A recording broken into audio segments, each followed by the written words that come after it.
X central paramilitary force welfare association Jammu and Kashmir के जितने भी रिटायरी हैं, बीएसएफ, सीआरपी, एसएसपी, आईटीबीपी, हमारे साथ केंद्र सरकार ने हर बारी हमारे साथ एक मजाक किया है। जो पैरामिलिट्री फोर्सेस वो एक जीरो लाइन पे, आपने 2 दिन पहले भी सुना होगा आरसपुरा में जो शर्लिंग हुई है, बीएसएफ के 2 जवान जख्मी हुए हैं। हर बारी पैरामिलिट्री फोर्स को लॉलीपॉप सरकार देती है। हमने हर दफा रिक्वेस्ट किया प्राइम मिनिस्टर को, लेकिन हमारी कहीं सुनाई नहीं। अभी हमने जो फैसला किया है, पैरामिलिट्री फोर्सेस ने पूरे हिंदुस्तान के बीच 3 तारीख को दिल्ली के अंदर ऑल इंडिया के जितने भी कर्मचारी है पैरामिलिट्री फोर्सेस के, जहां वो सिविल के, सेंट्रल गवर्नमेंट के मुलाजिम हैं, वो स्ट्राइक पे जा रहे हैं। हमारी जो डिमांडें हैं, पेंशन है वो देखो बहुत कम है, मेडिकल फैसिलिटी नहीं है, कुछ नहीं सरकार ने दिया। लेकिन हम रिक्वेस्ट हर बार रिक्वेस्ट करते हैं, अभी भी रिक्वेस्ट कर रहे हैं प्राइम मिनिस्टर को, भाई 2023 दिसंबर तक हमारी डिमांड्स आपने मान ली तो वेल एंड गुड है। 2024 का जो चुनाव है उसके अंदर हमारा 5 करोड़ पैरामिलिट्री फोर्सेस का जो वोट है वो कट होगा इस सरकार से। हम रिक्वेस्ट करते आ रहे हैं, सरकार के खिलाफ नहीं जा रहे, लेकिन रिक्वेस्ट करते हैं, लेकिन हमारी बिल्कुल सरकार नहीं सुन रही।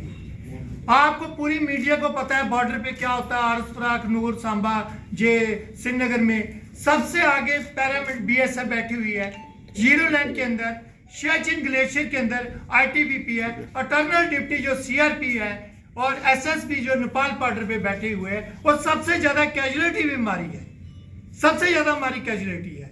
लेकिन सरकार हमारी तरफ बिल्कुल ध्यान नहीं देती।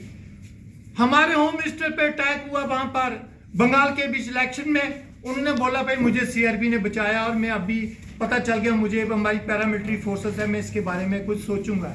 लेकिन अभी तक भाई साहब बिल्कुल कोई सोचा नहीं है। मजबूरी हमें प्रेस में आके बार बार हम रिक्वेस्ट करते हैं आपके मीडिया के बंधुओं की तरफ से, भाई हमारी बात को ऊपर पहुंचाओ, लेकिन हमारी बात को हमेशा अनदेखा किया जा रहा है। पेंशन देखो 2006 से पहले एक विडोज है उसकी 9,000 रुपया पेंशन है। क्या वो सब इंस्पेक्टर है, क्या वो हेड कांस्टेबल की बीबी है, वो सिपाही की बीबी है। 33 साल सर्विस करने के बावजूद जो बॉर्डर पे शहीद होता है उसकी मिसेस की 9,000 रुपया पेंशन है। उसके बच्चे वो कहां से जाएंगे, कहां से पढ़ेंगे, कहां से खाना खिलाएगी वो। और उसका हालत देखो, आज इसका बिजली का बिल देखो 4,000 5,000 से कम नहीं आता। अब वो बेचारी कहां से देगी। तो मैं हाथ जोड़ के मेरी मीडिया से रिक्वेस्ट है, हमारे पैरामिलिट्री फोर्सेस की पूरी जनता से रिक्वेस्ट करती है मीडिया को, इनकी बात जो सरकार के पास पहुंचाएं। जो आज तक सोई हुई है सरकार, इसने कुछ नहीं सोचा।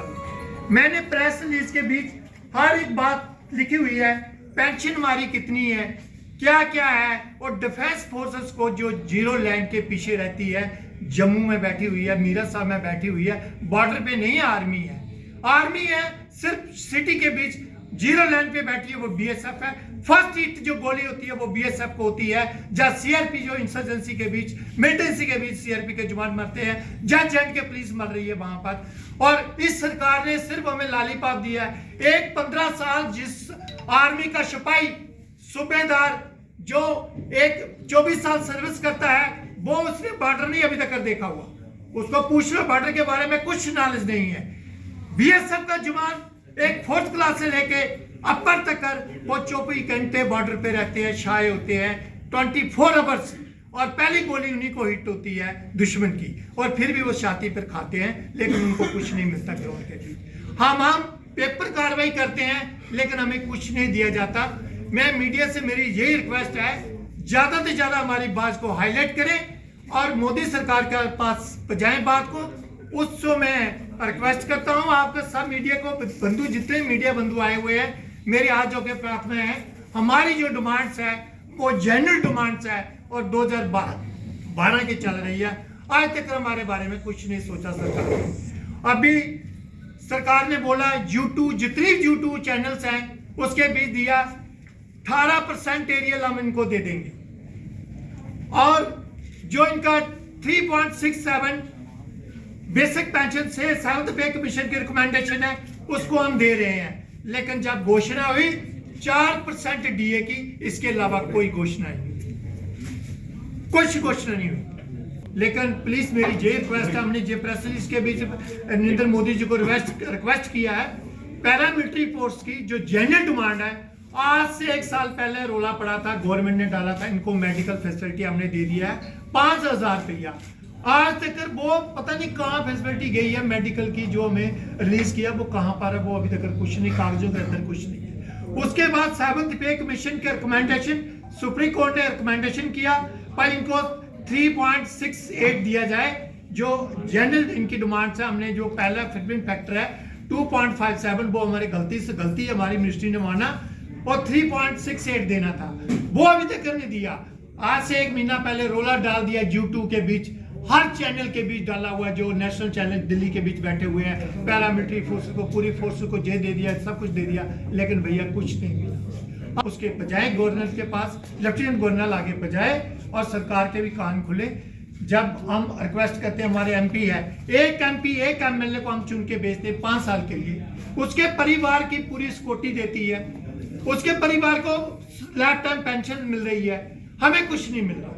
हमारी तो 2004 के बाद सबकी पेंशन ही बंद की हुई है और बोलती हम नहीं देंगे। और बताइए, जो एक एमपी 5 साल के लिए इलेक्शन लड़ता है और पूरे भारतवर्ष को बेवकूफ बनाता है, जनता को बेवकूफ बनाता है, उसकी पेंशन, उसके बच्चों का मेडिकल फैसिलिटी, पेंशन उल्टी गार्ड दी जाती है सीआरपी की, बीएसएफ की, उसके प्रोटेक्शन के लिए। और हमें जो बॉर्डर पे 33 साल सर्विस करते हैं, हमें कुछ नहीं है।